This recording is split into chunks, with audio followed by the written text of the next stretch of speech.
संभाजी शिवाजी भोसले हूँ। इतिहास मुझे कई नामों से जानता है। छत्रपति संभाजी महाराज, धर्मवीर, मराठों का सिंह, छावा और भी न जाने क्या क्या। लेकिन मैं आज आपको अपनी कहानी सुनाने आया हूँ।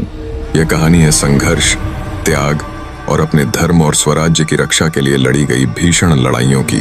आइए मेरे साथ उस काल की यात्रा पर चलें जहां मैंने अपने जीवन के हर क्षण को अपने राष्ट्र और धर्म के लिए समर्पित कर दिया। मेरे पिता छत्रपति शिवाजी महाराज मराठा साम्राज्य के संस्थापक थे।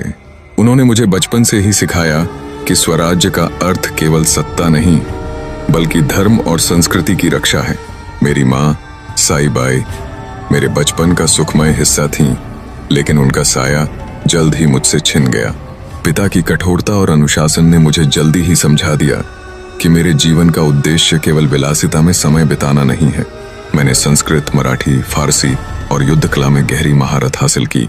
पिता के साथ बैठकर राज्य की रणनीतियां बनाते हुए मैंने समझा कि शत्रु को हराने के लिए केवल तलवार ही नहीं, मस्तिष्क भी चाहिए। 1680 में जब मेरे पिता का देहांत हुआ, मराठा साम्राज्य एक कठिन दौर से गुजर रहा था।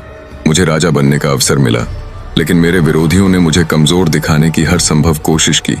मुझे जेल में कैद करने की साजिशें रची गईं।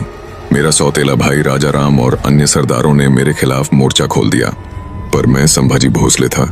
मैंने हर चुनौती को स्वीकार किया और अंततः मराठा साम्राज्य की गद्दी संभाली।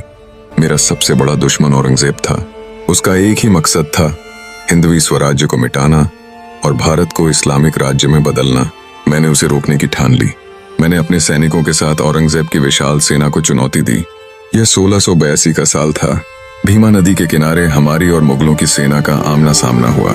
मेरी 20,000 सैनिकों की सेना मुगलों की 60,000 की विशाल सेना के सामने छोटी लग रही थी, लेकिन मेरे पास जोश था, योजना थी और मातृभूमि की रक्षा का संकल्प था। हमने रात के अंधेरे का लाभ उठाया। मैंने अपनी सेना को 3 भागों में बांटा। पहला हिस्सा सामने से हमला करेगा, दूसरा हिस्सा नदी के किनारे से और तीसरा पीछे से। जब मुगलों ने हमारे पहले दस्ते को आते देखा तो उन्होंने अपना पूरा ध्यान वहीं लगा दिया। इस बीच दूसरा और तीसरा दस्ता पीछे से उन पर टूट पड़ा। हमारी तलवारों की चमक अंधेरे में बिजली की तरह कौंध रही थी। मुगल सेना का हर एक सैनिक हैरान था। हमने मुगलों को चारों तरफ से घेर लिया। यह लड़ाई 3 दिनों तक चली। अंत में मुगल सेना भाग खड़ी हुई, लेकिन औरंगजेब ने हार मानने से इनकार कर दिया। उसने चालबाजी की, मेरे ही अपनों को खरीदने की कोशिश की। मेरे करीबी सरदारों में से कुछ उसके बहकावे में आ गए। मुझे विश्वासघात के कारण गिरफ्तार कर लिया गया। औरंगजेब ने मुझे अपने धर्म को त्यागने और इस्लाम कबूल करने का प्रस्ताव दिया।